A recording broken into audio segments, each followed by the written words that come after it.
Welcome, Skye. Thank you so much for joining us. It is a pleasure for me to host you, the Executive Director of Heal One World, while celebrating World Health Day. How are you? I'm well. Thank you so much for having me. I really appreciate your time and interest in what we're doing. So, Skye, without further ado, I'd first love to know a little bit more about you. What has been your background like, and what encouraged you to really lead a nonprofit? Absolutely. Well, it starts from about when I was 19 years old, and I was in a car accident, and it was a debilitating car accident. So I went through 2 years of surgeries, and by the time I was 21 years old, they told me that I would be permanently disabled. And I couldn't use the right side of my body. So obviously I didn't take well to that news, and I sought out alternative health options, like kind of complementary care. Basically, they were offering me surgery and medication.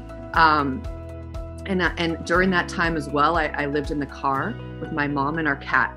So what that provided me was a lot of empathy and understanding for how important one's health can be. And also, I learned a lot of like resilience and needing to seek things out. So I did look for a nonprofit that would offer these kind of less known but highly effective techniques that in other parts of the world are more readily available, but not here in the US. So their osteopathic techniques like craniosacral therapy and Feldenkrais are two of the kind of interesting sounding named treatments, but they work with the body, and they believe the body has an innate ability to heal itself and help itself, which is what Heal One World is based on. So all the different offerings we have is based on the fact that we have power within ourselves and our own bodies to help ourselves feel better and heal. So I was very lucky, and I found some people who donated their time and gave me those treatments. So it was very life-changing. I couldn't do yoga at first. I was pretty banged up. So I would love to say that then, when I was 23, I started Heal One World, but that's not quite the story. I did have a bit of a journey to starting Heal One World. Again, I did seek out to see if there were resources for people who wouldn't be able to afford, or like yoga classes or anything like that. And there wasn't anything at the time in the Los Angeles area where I had where my injury occurred. So I got better. And I was very excited that I had a life, that I was able to function again. And so I actually decided to do a round the world trip. I became a scuba dive master. So obviously I went from being like 90% rated disabled to fairly functional. I mean, I always still had some issues, but yeah, it was pretty amazing. And so I kind of lived a lot of life in the few years after I got better. And then I had moved to Hawaii, and a very beautiful place. And I felt driven to go back to Los Angeles and try to start something to help people and give back. So in 2009, I went back to LA. I attended a course through an awesome nonprofit called Public Counsel here in the US. And they gave me resources to start the nonprofit organization. Oftentimes people get lawyers here in the States, but I was able to do all of the paperwork myself and submit it, and we were approved within 6 weeks. And so at that point, we started offering yoga classes, utilizing other spaces to offer classes that I knew people were getting benefits from. And from there it grew. We got our space in Los Angeles in 2010, where we offered multiple classes a day in person for people, and again, like self-help classes. And then we expanded to Fresno, California. And when the pandemic hit, we are now worldwide. So we have volunteer teachers and attendees from around the world taking our virtual classes. So that's sort of the journey. Awesome, Skye. And that is truly inspiring, how something that one would think is untreatable and a barrier for life, you not only just came through, but also started something on your own to really revolutionize the world. And I was going through the schedule of your classes, and there are quite a few. There are 3 to 4 classes happening every single day, both online and offline. So I think the pandemic actually helped you and your nonprofit expand worldwide, which is amazing. Yeah. And how does that feel like? It's exciting. I have to say it wasn't it wasn't planned, obviously. When the pandemic hit, and we started doing online classes right away to be a resource to our community with the teachers just locally. And it kind of felt really disheartening when we realized, things are not going to get back to normal anytime soon, because originally it was, a couple weeks and then a month and then 2 months delays to being back in person. And so somewhere around August, I'd say, of 2020, I had kind of a realization, and I shared it with my amazing interns that work with me. And I'm also a volunteer executive director, by the way. So we're an entirely volunteer community-based organization. And I was like, I think this is an opportunity. Like, we should delve a bit further, start opening up the teachers so that they can be anywhere, making sure people know that, because we started finding people were like on our meetup, which was like LA or Fresno based, but they were in New York or Texas. And like, well, we figured it out. We can be anywhere because all these Zoom classes. So it was a beautiful thing that came together, and we sort of planned for 2021 to launch this. We have teachers from across the time zones. We have 2 teachers in India right now teaching meditation and yoga, amazing teachers. We have some in Malaysia, Greece, and the Netherlands. So it's been really amazing, and absolutely helped to expand everything. And again, it wasn't expected, so it wasn't like we had this strategic plan in place. But once we realized the opportunity, we kind of jumped on that, and it's been very well received. It took a little time to have enough, people to really kind of know the offerings were there. But now it's, we have people taking advantage of all these awesome classes and teachers that are very excited and involved in what we do. I can imagine. And, as you mentioned that you have both the mentors, the teachers, and the mentees, people who attend classes from all over the world. It just kind of goes on to show that the aspect that you're dealing with here is very universal. People from all the countries are suffering from problems, and you are offering something totally free of cost, I believe, or at very low cost to people. So I want to understand that how do you think that your offerings, your classes, they would help people in improving not just their health issues, but also the overall quality of their life? The resources that you get from attending the class are things people can carry through their lives. So let's say the meditation,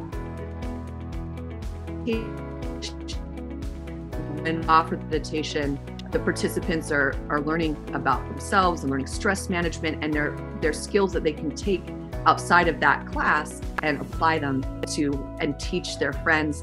The cool thing about offering free classes too is there's that barrier is removed, so they can tell their friends, hey, you should check out this class, and sort of begin to just an inquiry, really, I would say, into what might be helpful. And a lot of people do find meditation is very helpful. For me, and it is, and I teach it, but I really enjoy Tai Chi. So I teach Tai Chi, which is a moving meditation. And so when you come to these classes, it's a way for people to explore and kind of see what works for them. There's so many different kinds of yoga. So sometimes people will feel like yoga isn't accessible for them, but in fact, there's all kinds of yoga. Yoga Nidra is one style where you're basically at rest. So you're lying down, but you're doing different breaths. And so I think that, it's having that accessibility, letting people try new things, and having these kind of new habits they can form within their lives where they know that there's a resource. So basically, if you feel overwhelmed, or if you feel like, you're in pain in your body somewhere, that there's a stretch or a movement, a resource, or even just attending a class and there's a teacher that's trained to know about the body and can maybe give them an exercise or a resource, I think is really powerful. And it's about empowering people to take charge of their own health. That's what the basis of the organization is. Amazing. And I want to understand, like just shifting the gears a little bit more, and I want to understand a little bit more about the organization of a nonprofit. So, as you mentioned, that it's fully volunteer-led, donation-based, and it's offering free services to most people. So, I want to understand, how does that work out? Are there some loopholes in terms of operations that you have faced, some challenges, and how are you planning to mitigate those challenges this year? Beautiful. Yes. So the biggest key to our success, I would say, is the low overhead, meaning that, we are all volunteers. So I work at other jobs. Everyone does pretty much who helps. And so we're able to kind of fund our passion, which is giving back to people. Some of our teachers start off with us because they're newer teachers, so they're really getting good experience to bring to their practice. And so, like, honestly, that is key. And how we're able to do that is that everyone shares. So it's not something where one person's shouldering a ton. I mean, I personally shoulder a fair amount, but that it's my passion. And I did real estate. And so I tried to make it so that I would have more time to give to this by having jobs that have flexible hours. So if I needed to do work in the middle of the night, either way, I'm able to kind of sustain and make things happen. As far as other keys to our success, I would say that there is overhead. We do have a studio in Los Angeles that we've still been having to pay overhead on. Now, when we had in-person classes, it is donation optional. We don't even have like a suggested donation, but there were people who were donating that were attending class and cost wasn't the major barrier for them, but they wanted an inclusive space or a place that was welcoming to them. So we were able to kind of just get by, and we did get grants. So we are eligible for grants in the US. So Kaiser Permanente is a grant that we'd received, and some other community grants. So that helps us. But what's pretty exciting, and why we have expanded here to this location I'm at, which, if you can kind of see in the reflection, has a bit of a unique shape. It's a geodesic dome, and it is about an hour and a half outside of Los Angeles. And how we intend to continue to grow and have these offerings is a social enterprise aspect of the nonprofit. So we attended a social enterprise academy at UCLA a few years ago, which is really the next phase of sustainability with nonprofits, meaning that there are services you can offer for a fee. Usually there are services within what you're offering to people who can't afford it, and that those services and fees will go to continue the work that you're offering to people for free or donation. So it's sort of, I like to equate it to sort of the Tom shoes idea. So when you buy a pair of Tom shoes that you're helping provide a pair of shoes for someone else. So when people attend our meditation retreat here at the Dome, they'll be funding our other projects, which will be people who wouldn't be able to afford coming out here. The classes in downtown LA. That's how we'll be sustaining ourselves. So it's I think something that a lot of nonprofits are looking more towards, especially as with the pandemic, funding for things outside of the pandemic, and like there's so many things that are really needing help and funding right now and across the globe. So this is a way that we are providing a service that people who can afford it feel really good about giving, and they're getting benefit. So it's just really a nice way to try and sustain ourselves. And my team are interns, so they are getting great experience. My intern team is incredible, and honestly, I have people who they're only supposed to be with us for like 3 months for their school project, but they end up staying for years because they just really enjoy, get a lot from what we're doing, and stay on helping. So that's how we get by. No, I can imagine. I feel interns and volunteers are rock stars of any organization, because they really have to sustain through a cycle of work that most people cannot do. So I think, and I love how humble you are about, mentioning them and applauding them again and again. And that's amazing to see. And yeah. And another thing that was very interesting, that you mentioned that people who can afford it, they do that, and in turn it helps people who cannot afford it. So that makes a lot of sense, right? And that's the best way to authentically help your nonprofit and the larger cause of healthcare as well. So I think that's a very, very sorted model that helps, and it's a win-win situation for your nonprofit and also the beneficiaries. Lastly, I want to learn from you, Skye, if there's a message that you would like to leave for people who will watch this video, and how can they support you? I mean, one way is straight up to attend your event, and it's good for them, it's good for other people. But are there any other ways that people can support your nonprofit? Oh, absolutely. So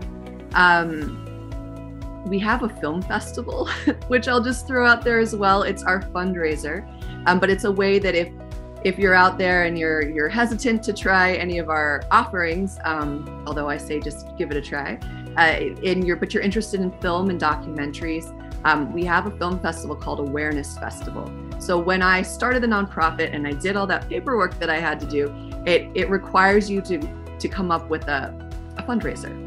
So I have a film background, and I was very interested in making films.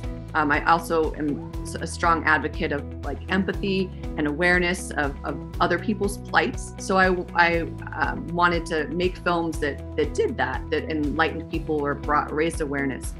So Awareness Festival is a way that you can help support us as well. It's awarenessfestival.org. It takes place in October, but we do virtual events. And again, the pandemic brought upon a new aspect of that as well, because we did it virtually. So people from around the world were able to take part in our Q&As and watch the films online. We usually show about 150 films. I know this isn't health related, but hopefully it's exciting.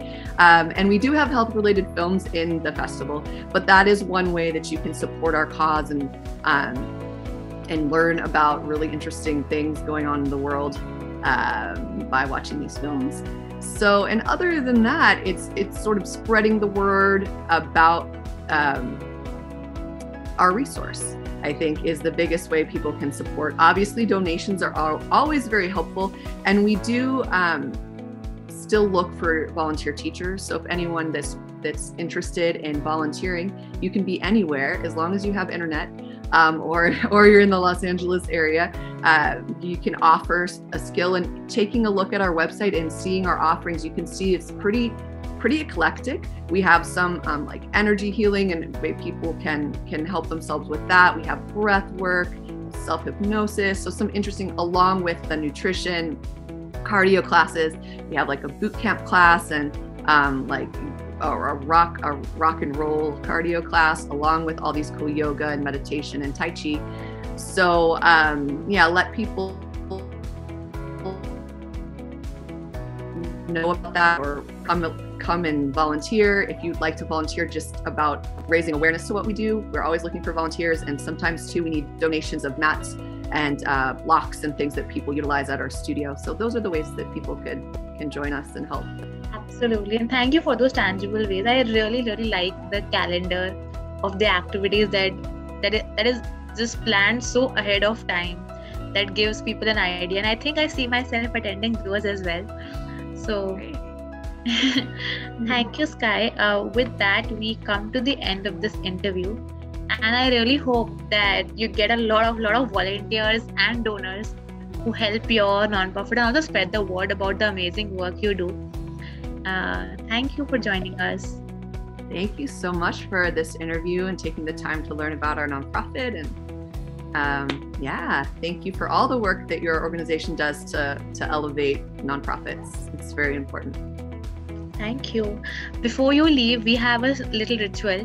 So we take a snapshot of the interview, and in that snapshot, we do a gesture which represents your nonprofit or any activity that you do during your sessions. So we'll both do that gesture with our hands, and you have to come up with it. Yeah. Okay, that's what I was thinking. Like, I'm gonna come up with it. Well, I mean, we could do our namaste hands. Maybe that's a good one. All right, we got it. Thank you. Thank you. And how do you pronounce your name? Is it Nandi? No. Nandini. Nandini. Beautiful. Yes. All right. Thank you, Skye. Have a great day. Thank you. It's probably evening, I'm guessing, in India. So have a great night. Night.